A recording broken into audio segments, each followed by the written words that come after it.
joining us, you're thinking before you make that leap of faith and before you take that giant step, and you're in charge of a whole bunch of little beings that are reliant on you for a whole bunch of things. And we'll talk about that even more in a little bit. I have been here not quite 3 years as an agent, but in that time I have learned quite a bit about bees. But before I go any further, I want to show you, if you can see my picture, I really am a real person. I'm not just some computer that Brandon hooked up, but I'm in Pike County. And if you've never driven through bustling Zebulon, Georgia before, you will know that there is little to no internet here. So it can't handle my presentation and my video feed. So I'm going to turn off my video just so we can make sure that you stick with me the whole time. So today I'm going to talk a little bit about just kind of an introduction, both for myself and for the bee, in case you're not familiar with the honey bee and all about him or her.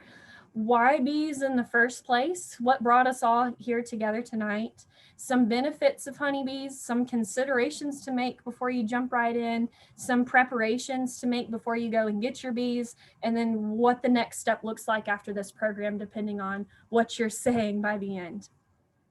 A little bit about me and my background first before we get to the real star of the show. I am originally from Gainesville, Georgia. It's up in North Hall County.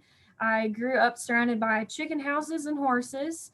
I have an equine science background. I went to school for animal science and animal nutrition. I found myself in Pike County. Absolutely love it. Would not change anything, but I never in a million years thought I would have been in Pike County because I didn't know where that was until about 2.5 years ago. I found out that there was a need and a desire for beekeeping programming in this middle Georgia area, and that there used to be some really active programming, and I had sort of started to fall away. There weren't agents in the area for about 10 years. And the agents that were, at least in surrounding counties, had some different focus areas. So the beekeepers were really kind of keeping to themselves and wanted some more outreach programming. So as a new agent, I tried it out, and people drove from hours and hours away to come to beekeeping talks. It just blew me away. So it turned out people really wanted to hear more and more about beekeeping.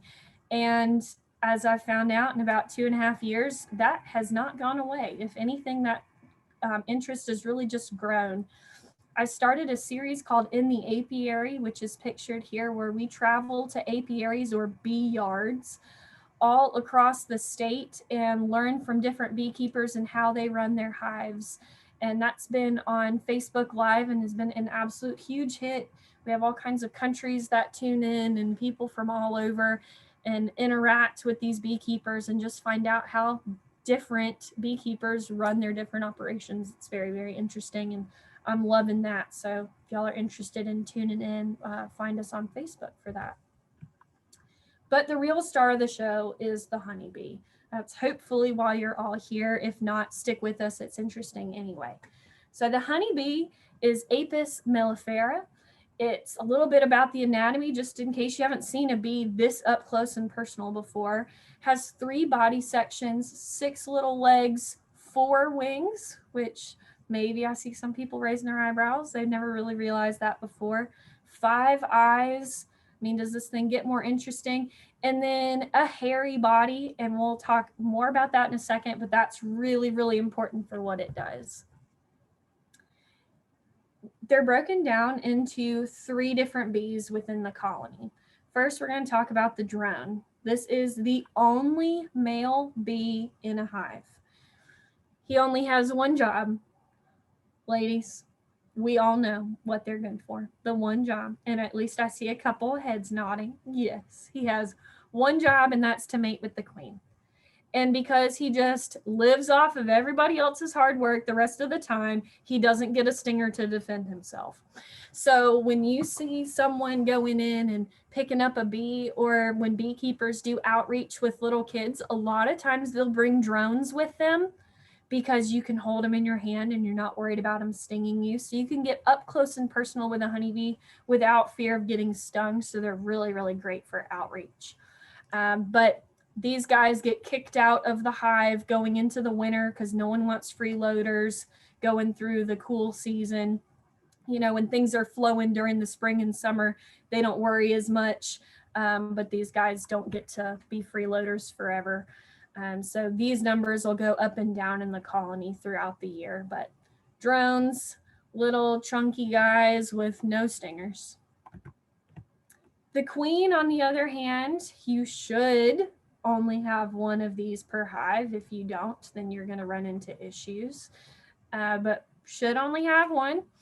She's going to be what's in charge of reproduction and laying eggs for the entire colony. She's going to be laying all of the eggs that you find, and I put most of the time because the more you learn about bees, the more you want to learn about bees because they're fascinating. You can have laying workers if there's an issue or if something's happened to the queen, but because the queen is the only one that gets to go mate with drones, these are the only fertilized eggs. So the only ones that are going to be able to reproduce more females. A laying worker is going to lead to unfertilized eggs, which means a drone. So more of things that you don't want not helping out in your hive. The worker is what you probably think of, and at least is what I thought of when you think of a honeybee. This is the guy that you're really, the girl, excuse me, the female that's out foraging and doing all of the work other than the queen back at home. She is going to be, when she first emerges, she's in charge of being a nurse bee. Basically, keeping them close to home before they're really ready to go out in the world and help them taking care of the youngins. So she's staying at home. She's helping nurture the young bees, taking care, feeding them, cleaning up in the hive. That's what a worker bee is going to do when she's first a nurse bee. Then she becomes a forager. So she's allowed to go out, actually bring back food stores and pollen. And just so cool. I'm just excited to get to that part. So why bees in the first place? This is what I'm excited about. Because they're so incredibly awesome at pollination. Pollination is what we've probably all heard of since about third grade, but maybe it's been a word you haven't heard in a while. So pollinators are lots of different critters that transfer pollen from the male part or male flower part of the flower to the female flower or female part of the flower. Honeybees do a great job at this. They're going to pollinate about 1/3 of everything that we eat, which is incredible to think about. So when you see all those bumper stickers, save the bees, you know, our diet, what we eat depends on bees, there really is a lot to that. Now, I'm not saying to go out and buy bumper stickers and cover the back of your car, but it is important to know how important they are to what we consume on a day-to-day basis. And I have some examples there: apples, cucumbers, melons, blueberries. There's been some extensive research done on things like how does putting colonies of bees on blueberries improve not only blueberry production, but the bees. And so there's, you know, the symbiotic relationship there that's really interesting. But how do bees pollinate is the part that I think is just so cool. They're clearly made to do what they do. All of that hair, you have positive and negative attractions between the pollen and the hair on the bee, and it sticks to all those little hairs. And then they groom themselves and push it down to a pollen basket. Just right here. So you see this little wad of pollen there that's kind of hitchhiking? That's what's going on. So very, very cool. Pollination is going to contribute. If you didn't think there was a number value to go with it, there really is over $19 billion to U.S. agriculture. So to me, that's pretty incredible. Once you start talking millions, you know, I'd love to have that in my bank account. We're talking billions just for honeybees. And I did break that down a little bit further just to give you an idea of how interested people are in Pike County. And I have about $18,000 farm gate value. So that's our kind of value, numerical value for 2019 was 18,000. Clayton County, we're looking at approximately 125,000. So maybe you don't think Clayton County and think bees, but maybe we should be thinking again. So it's pretty interesting to see just how far reaching this section of animal agriculture is and just how important and far reaching these guys are. I didn't know this was a thing until I started my job, but commercial bees and beekeepers are trucked all over the country for pollination and honey flow. So this is actually a tractor trailer of hives being loaded up to go. I don't know where this guy is going, but they will be taken to California to go pollinate almonds. They will be taken down to do blueberries in South Georgia. They will go to do peaches, and they'll actually follow the honey flow and the pollination work depending on the season throughout the country.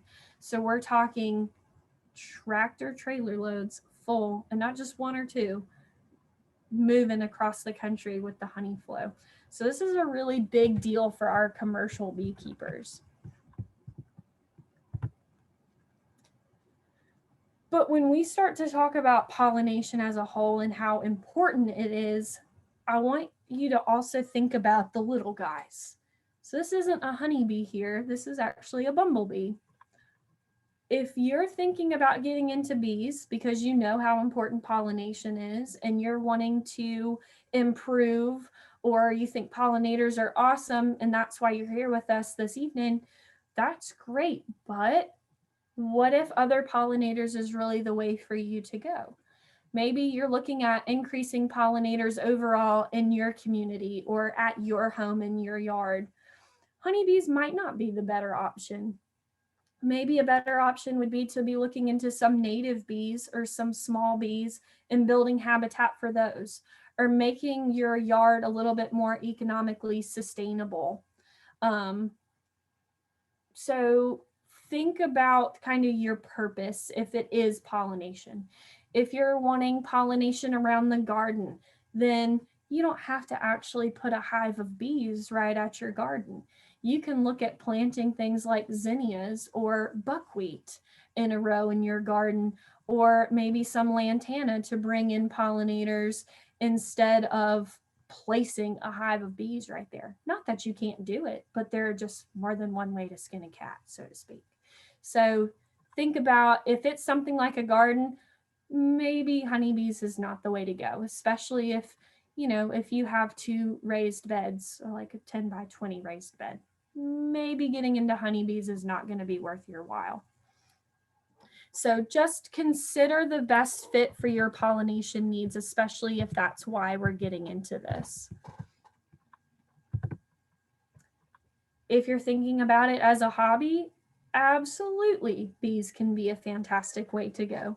They can be relaxing if you, not saying an angry swarm of bees, but if you've ever been around a hive before, there is a very calming kind of sit by the ocean, hear the waves crash kind of hum that they keep as long as they're happy.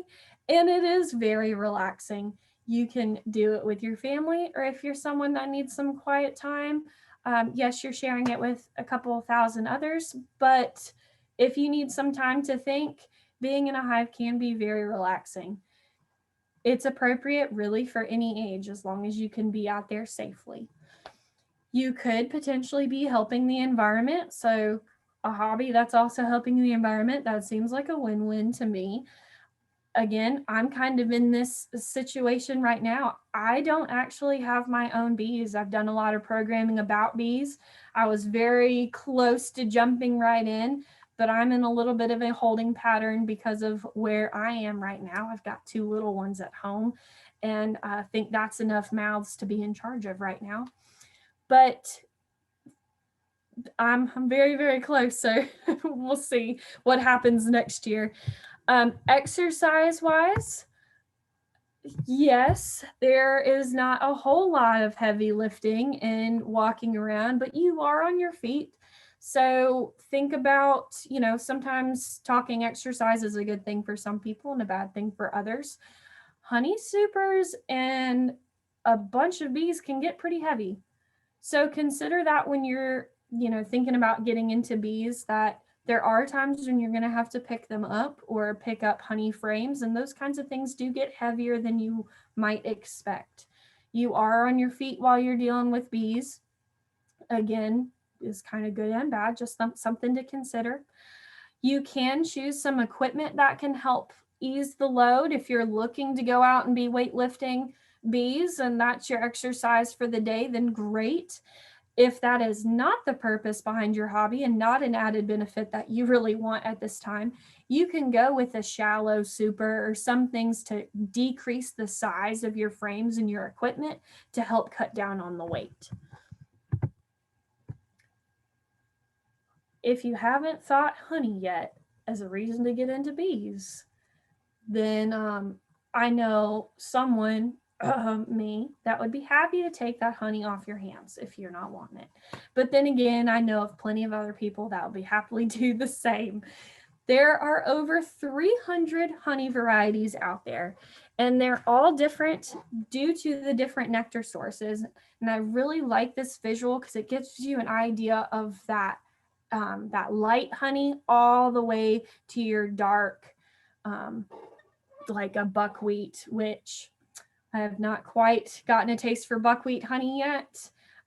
Those that do, to me, it's like learning to appreciate wine. I just have not worked up to buckwheat yet. It is an acquired taste. Thank you, John. I can see you laughing. So, so I haven't quite gotten there yet, but I will say things like wildflower honey, Tupelo honey, I'm all over it. So different honey depends on what they're bringing back. So keep that in mind. Some things can be quite rank. Not all honey is delicious for people. They do have some things that I recently learned are called mother-in-law honey, which is not good for you. Can leave you with like some light irritation, tingling mouth, numb lips, those kinds of things. Goldenrod and things can cause some mother-in-law honey. So not all honey is created equal and not all of it is delicious. So keep that in mind when you decide where you want to put your bees and what they're bringing in. Honey can be a replacement for sugar. So if you're looking for something a little bit more natural, or maybe that's not that sugar isn't natural, but bringing something in right from outdoor. I don't think you're growing sugar cane out your back door. So, this can be something, exactly where it's coming from. It has some antibacterial qualities. So while you're enjoying, taking some sips of honey or putting it in your tea, it also can help with things like cuts and burns, which is just incredible. Bees are so cool. It also is a natural cough suppressant. We've probably all had it in hot tea between, when we were little kids to now. We've always been told, put some honey in it if you've got a cold. So all of that to say, it's delicious. It's a great way to make friends. If you don't have any friends, I'm so sorry. This hive will do it for you, though. You just start collecting honey and you'll have people flocking to your door.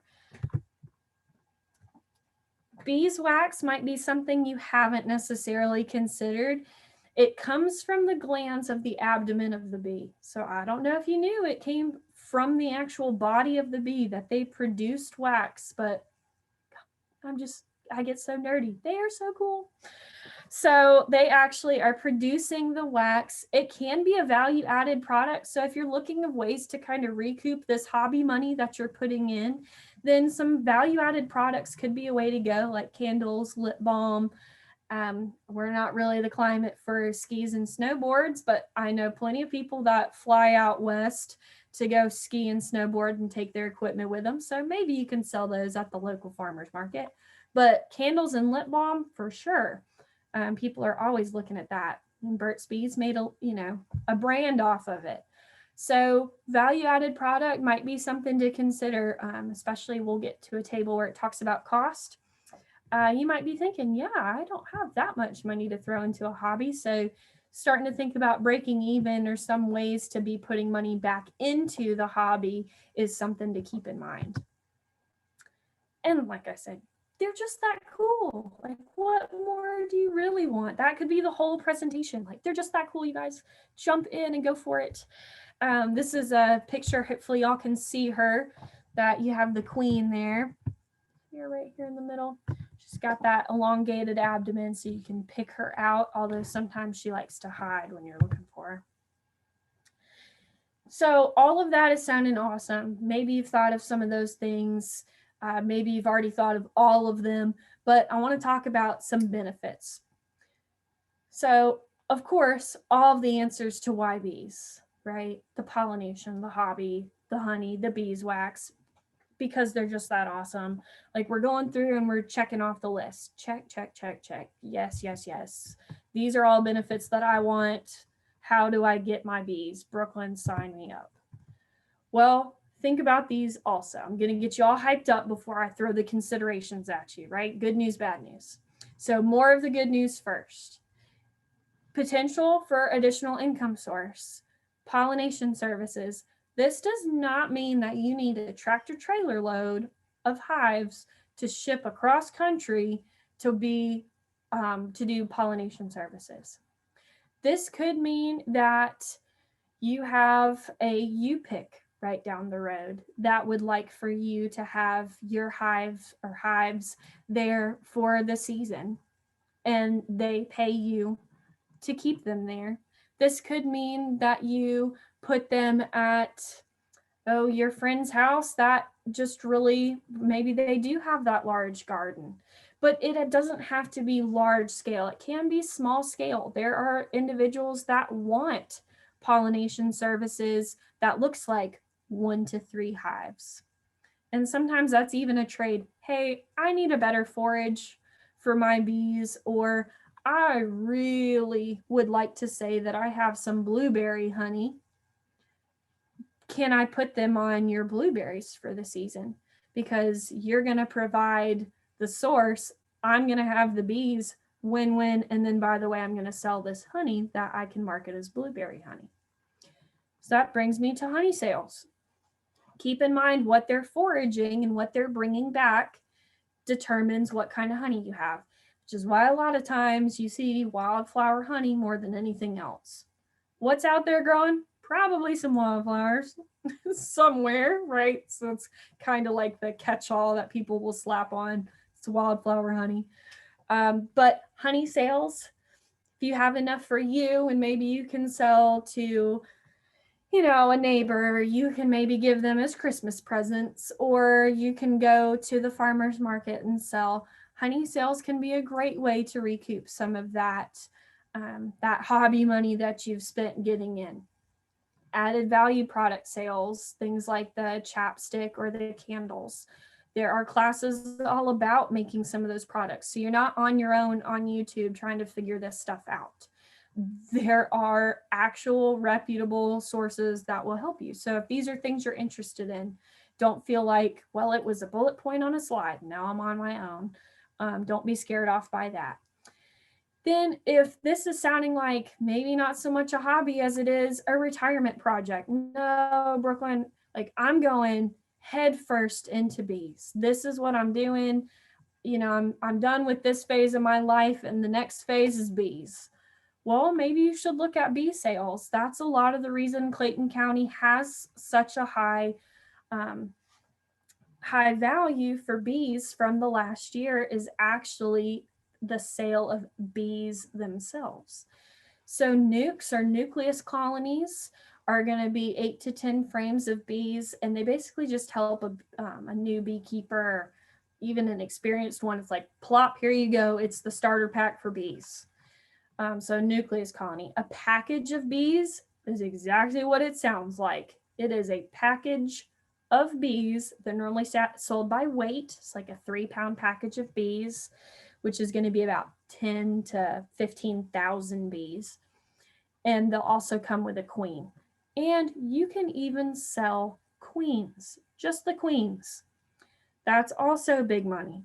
So if you get to where you just really like taking care of bees, money is not in honey. Money is in selling bees to other beekeepers. So again, that's not quite something I'd recommend for someone who's looking for a hobby or something to get, 3 hives going, or 1 to 3 maybe even 10, you're probably not going to be selling bees. But that's something to consider if this is something more like a retirement project or a second income. Another benefit is that you're just going to find, I'm now biased, but you're going to find a lot of great groups of people. And I mean incredible people that would give the shirt off their back to help you and your bees. They are just passionate about bees and other beekeepers. So you have groups on all levels. Your local, and Brandon, you feel free to jump in here. I pulled this off of the Georgia Beekeepers Association local clubs page, but for Clayton County, it's going to be Terra Beekeepers. There might be another that they haven't updated that website. Possibly they try to do that at least quarterly, but Terra Beekeepers would be Clayton County's. The state is Georgia Beekeepers Association. And like I kind of alluded to there, it has a local clubs page where you can find your local club by county. So if you're joining us and you're not from Clayton County, don't worry, we can take care of you too. Just go on to georgiabeekeeping.com, click on local clubs, and they'll get you hooked up with your local beekeeping club. It goes all the way to national and international, and they have conferences where you can go and learn. We have regional beekeeping clubs that will kind of help several counties, but all of these are just really great people, and it's different from a lot of clubs that I have actually been associated with, in that there's not this competitive edge, or it's just down to earth people that want to help you with your bees. So I cannot say enough good things about getting involved with other beekeepers, whether it be at state, local, national, or all the above. So highly encourage you to get involved with these awesome people. If you are nerdy like I am, and hopefully at least few of you are, it's just an animal that is interesting and will always keep you learning. So if you enjoy learning, if you're someone who always goes a little bit deeper into that read, or said, ooh, that, if you've ever found yourself saying, ooh, that research is interesting, then bees are for you because there is always new research, always something to learn. There are new ideas to pick up, conferences to go to and learn new things. You just can't ever learn enough, and it's really fun and fascinating. I like to call it a blend between art and science. So you go to these conferences and you learn all of the science behind it, but then you're really taking care of and interacting with 80,000 living beings that make up its own hive organism. So when you talk about them as a whole, they make up a super organism, which is just incredible. So it's how you interact with them that becomes more of this art. And so putting those two together is going to be your own blend. And that's what's so scary as a new beekeeper, but what's also so incredible, especially the further you get in your journey. All right, so hopefully I pumped you up. You feel really good about it, but there are some considerations that we need to take into account before we just go out and get all of our bees. You could run into some potential restrictions or zoning concerns. Now, Georgia Department of Ag, this is a quote straight off of their website, so that you can see exactly how it's worded. If you have any questions or have anyone that come to you that question what you're doing, there is an official code that prohibits municipalities from prohibiting beekeeping. However, they create this loophole that zoning boards are still able to adopt ordinances that may limit beekeeping, or keep them away from other areas. And yes, it uses the word etc., so it kind of leaves this big loophole open. I do know that there are some places, and we're not going to point fingers and name names, but there are some places that do not allow bees. Whether you want to make a stink and, really go after them about it, completely up to you. I don't have that much time or energy in my day. I doubt any of y'all do either.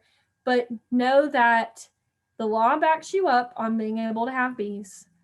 However, you could run into some local ordinances.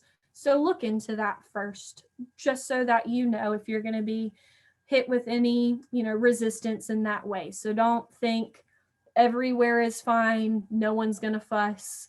There might be a fuss. So just, do a little bit of homework first and make sure. Now, there are things like bee cities. You can be a certified bee city, which is really cool. I'd love to get that in Pike. That encourages pollinators in different ways. So you might even be living in a bee city, which would be so cool, and know that they're like welcoming you and they're going to be some of your biggest cheerleaders. Some other considerations to make, kind of following that same line. How close are you to your neighbors? Or maybe you're thinking about putting them out of business. So think about your customers. I actually went to a Chick-fil-A and they had bees on their roof. So cool. They had signs everywhere talking about them. However, they had them very close to the drive-through window. So right where everyone's rolling down their window to order in the drive-through. And I'm thinking, this is really cool, but maybe not the best planning. So think about those kinds of things. Or maybe your hive does not need to be right next to the fence where your neighbor, they're going to be going and visiting your neighbor more than they're going to be visiting you. So just be a good neighbor. Discuss your plans first. Hopefully you have good relations with your neighbor and they're all for it and they want to plant things for your bees too. But make those steps and have those things in place so that you know what's going on. You can do things like if you have a walkway in front or like a sidewalk and bees decided that across the street is where they want to be. You can do things like raise up the fence and encourage their flight path to be a little higher so they're not dive bombing people on accident. Things like that if you have pedestrian traffic. So there are things you can do to be a little bit more neighborly. Not that you have to, but I would highly encourage you to. So keep those things in mind. Honeybees love chlorinated water. As silly as that sounds. So they ever feel like we see more wasps than we care to around the swimming pool in the summer? It's because bees love chlorine. So if you have a swimming pool, if your neighbor has a swimming pool, you best believe your entire hive is going to be visiting the swimming pool for their drink. That might mean that you are no longer friends with your neighbor. They don't want all of your bees visiting their swimming pool when they're trying to have a pool party. So swimming pools, hot tubs, hummingbird feeders. We'll talk about feeding bees in a little bit. And bees, we feed them with sugar water. Guess what's in hummingbird feeders? So if you have a bunch of hummingbird feeders, then great if you're open to feeding your bees there, but not so great if it's, neighbor Sue down the road that has ruby red-throated hummingbirds that she's obsessed with and she's all about them and she's tired of filling up her feeders twice a day for the entire season because your bees keep draining them. So just be neighborly, keep those in mind. It might mean that you need to put a source of water that they like more, or it might mean that you need to move your hive. Talked about flight paths a little bit. You can alter those with some different things, plantings, facing the hive a different direction. So there are ways to go, get around those. Allergy concerns. People are allergic to bees. That's just, the bottom line. So your neighbor might be very offended at the fact that you're thinking about having bees because they're allergic. Or maybe your kids or your grandkids are allergic and you want to be extra careful when they come visit.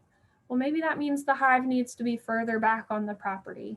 Or maybe that means we need to encourage them to fly away from a certain structure. So just keep those things in mind to limit that concern of allergic reaction. To me, this is what everyone wants. We want the actual breakdown. Give it to me straight, Brooklyn. What am I looking at? Well, you need to break it down into two things. You need to think about the initial setup, because I mean, that's like anything, right? That's where we get hit really hard with the initial setup. But then you're also going to have maintenance costs. So move my little squares of y'all out of the way. There we go. So your considerations are going to be things like the actual hive body. So I have a Langstroth hive here and the minimum. So I kind of did all right, what can we get by with? What do I really think it's going to cost to start a hive? So that's that minimum column. The maximum is pie in the sky. I tried to find the most expensive out there. All right, so no, that's not going to be realistic, but giving you an idea of sky's the limit. If you want to set your money on fire and throw money at bees, I mean, you can all day long, like any other hobby. You can make it as expensive as you want it to be. But let's break it down a little bit more. So in the minimum, let's talk about what we would really need to get going. You have to have somewhere for the bees to live. Otherwise, you're not going to be a beekeeper for very long. You're going to be a bee haver for about 2 days. So they're too expensive to do that. So let's have a hive body. A Langstroth hive is going to be your most common. That's going to be really what you probably picture. And I have a couple pictures later here.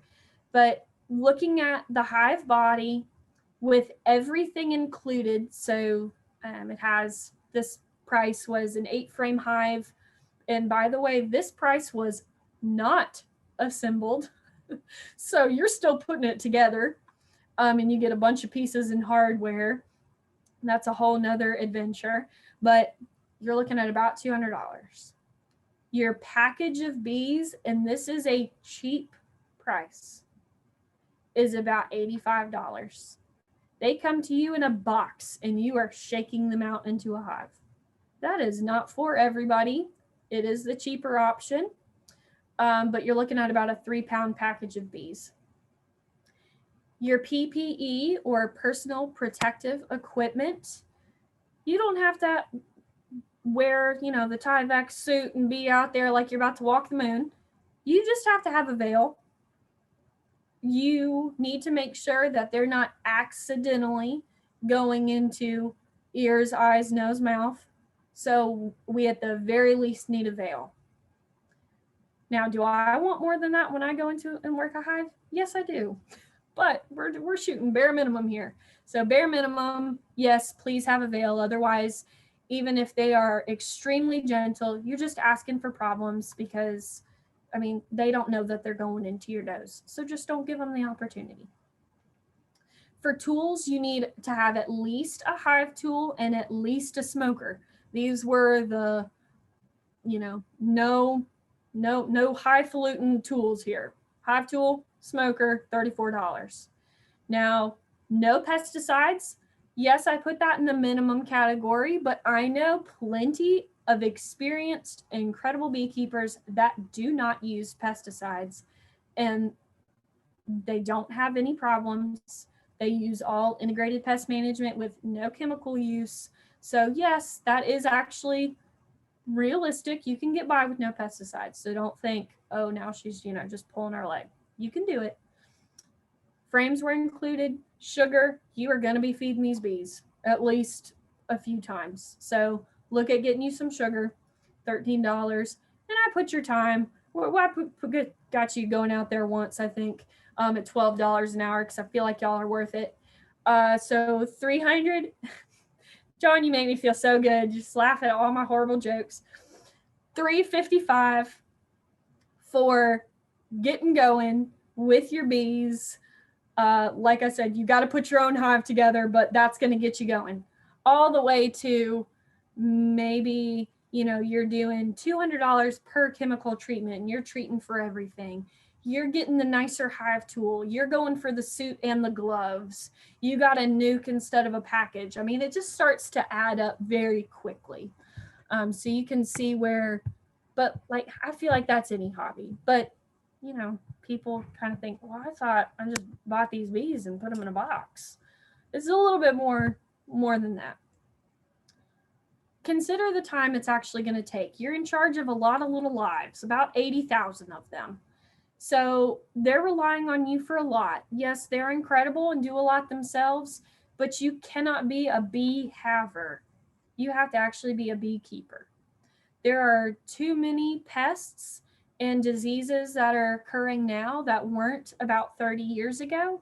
So there are more things involved than maybe you heard relatives and passed down stories, or someone grew up keeping bees and they never did any of this. Well, that's because these pests weren't around.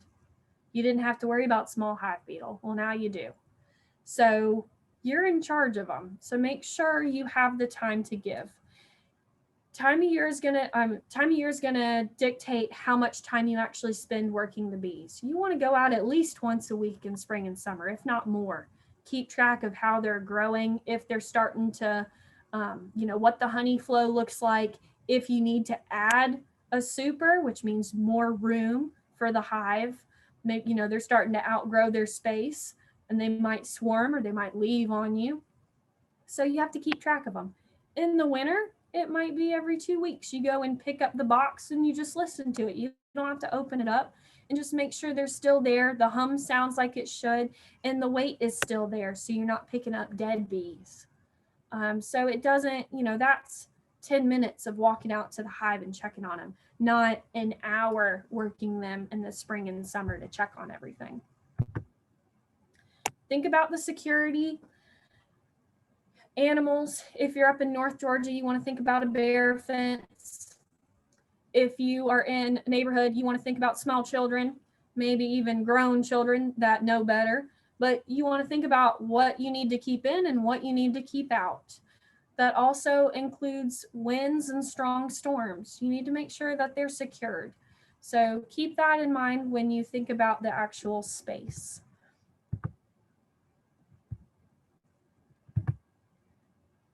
So you're not scared. You said all those considerations sounded good. You're convinced you want honeybees. Now what? Get your space all ready to go. You want to have, this is the recommendation from a UGA master beekeeper. I called him up and said, I'm giving this talk, give me the numbers.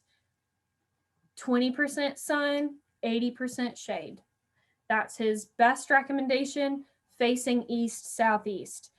That basically has the sun knock on their front door first thing in the morning when it comes up, and it signals to the bees to get to work. So they actually start producing honey and start working, get a little bit more time on bees that are facing any other direction. So if we're having bees, we want them to be productive, right? We don't want a whole bunch of lazy bees. So face them to the east and get that sun in the morning. Also, we do want them to keep shade. We're really hot here in Georgia, so we don't want them to have to worry about keeping the hive cool all the time. They'll get on the outside and fan it because they want an exact temperature at all times because, like I said, they're incredible. So the shade helps us keep it cool in the summer especially. But if we have them all in shade, one, it's not going to wake them up in the morning. And two, we have major problems with small hive beetles. So that 80-20 is really kind of the magic number. Make sure they're raised up off the ground. That helps with pests and helps the bees. So raise them up off the ground. Best thing to do is cinder blocks and some wood and get them up and elevated. It doesn't have to be anything fancy unless like your HOA is complaining about it, and then I didn't tell you that. So make sure they have enough forage available. Meaning don't put them in a backyard with nothing but dirt. They'd rather fly about 300-foot radius. They'll go miles, but they'd rather it be easy, right? If I don't have to run a marathon, you're not going to see me running a marathon. I'd much rather walk to where I'm going. The bees are the same way. So try to plant and give them enough of what they need and have a water source ready. Again, that kind of falls back in line with not only being a good neighbor and making sure your water source is better than their water source, but bees actually need water too. So they're going to find water. So why not just go ahead and be a good beekeeper and supply that for them? Make sure you have all of your equipment ready to go. That means your equipment, your PPE, and your equipment for the bees. So have all that ready. You don't want to have bees and then be going and getting this stuff. You have everything and then you need the bees. Be careful of where you are purchasing your bees. Do not go to Joe Schmo down the street and purchase bees unless you know him or you know a reputable beekeeper that has said, yes, I know how he keeps his bees. It is a clean bee yard. That equipment's good. There are too many diseases and issues that will follow bad bees, bad equipment, and will lead to things like American foul brood, which there is. This is the treatment here. You see those frames burning. That is frames, honey, equipment, anything that came into contact with that. So you do not want to be getting bees from a source that you could potentially run into an issue like this. It's just not worth it. So anyone that sells that is a licensed seller is inspected by Georgia Department of Ag, and they should be very upfront and honest with you about that. Most reputable sources are going to say, hey, look, this is, I think we're one of the top 3 states in selling bees. So you should not have any issues finding a reputable source, but they should tell you if they're inspected and all that good stuff. You got to decide what kind of bees you even want. So 2 of the most common, in case you didn't know there were types of honeybees, are the Italians and the Russians. Now you're thinking, maybe, wait a second, I didn't see American honeybee. That's because the honeybee is not native to the US. So that goes back to, if you're just wanting to help our native pollinators, then maybe beekeeping is not the way to go. But if you want to have honeybees, then Italians or Russians are most likely the way to go. There are pros and cons to both. The Italians are said to be more gentle. Any of them get grumpy on a day where the barometric pressure changes. So just because they're gentle today does not mean they're going to be happy with you in the thunderstorm tomorrow. They're prolific, which means they're going to breed and reproduce very well. However, that means they're going to swarm because they're going to outgrow their living space faster than a lot of the others. So you have to keep your eye on them. They also have a higher honey production. It's also because they make so many workers, right? Keep pumping them out, then yes, you're going to have more workers to actually produce your honey. So that's great. But a Russian gives you a little bit higher resistance to some of those pests. They're also said to be a little bit more aggressive. That's what they say. When you talk to experienced beekeepers, I don't know that any of those necessarily are hard facts. That's more something that's just kind of passed down. But a lot of new beekeepers will get one of each, and you'll have drift and you'll have them breed and hopefully get some good effects from both. So you're going to have gentle, high honey production hives with some high resistance to varroa and tracheal mites. Win-win. That would be great, right? That's what we all want. But keep those in mind. Preparations and time of year. If you are getting bees right now, yes, you're going to have your hands full, but this is typically the time of year to be jumping in. The demand for them is very high, so some places are already sold out. So that's kind of, a negative if you haven't placed your order yet. But the spring is the time of year where they're more likely to swarm because they're going to be outgrowing their space. But they're not, they're out foraging and they're doing a great job. So as long as you keep on top of them, it should be okay. In the fall, you will see people start to offload some of their hives potentially because they've already collected honey and they've already done all these things, and they don't want to feed bees through the winter. Well, feeding bees can be tough, and if you're not used to keeping an eye on this hive and you don't know these bees, then yes, you might get them for cheaper and it might not be quite as much work and they might not swarm on you in the fall, but they also are going to need to be fed and you're going to need to nurse them a little bit more. So, it's kind of, you have to pick your battle, which one, but typically March, April in the spring of the year is when we're going to recommend newer beekeepers jump in. Make sure you have your support system in place, and it might not be as hard as it sounds. So find a beekeeper in a local club to shadow. Ask questions. Tell them you're looking to get into bees. go get some hands-on experience before you get your own, or make sure that you have someone that was willing to be a mentor that doesn't mind coming out and helping you work them a couple times. So work with your local clubs, work with local extension. We have a University of Georgia Bee Lab that can answer incredible questions and that hosts clinics and things and has an annual short course in Bee Institute. But there is tremendous help out there. Make sure you have your support system in place. So when you have a question about your bees, they're on speed dial. And just know who that person is, because when you have questions and you're in charge of these little lives, know that you can turn to someone to ask. Attend a local meeting, shop around and see what's going on, get in a bee yard, get some hands-on experience. It isn't too late this year, and just remember to ask for help. So those are kind of what I would tell you to do going forward from today. And hopefully I have empowered you instead of terrified you, and you are looking forward to your next adventure with honeybees.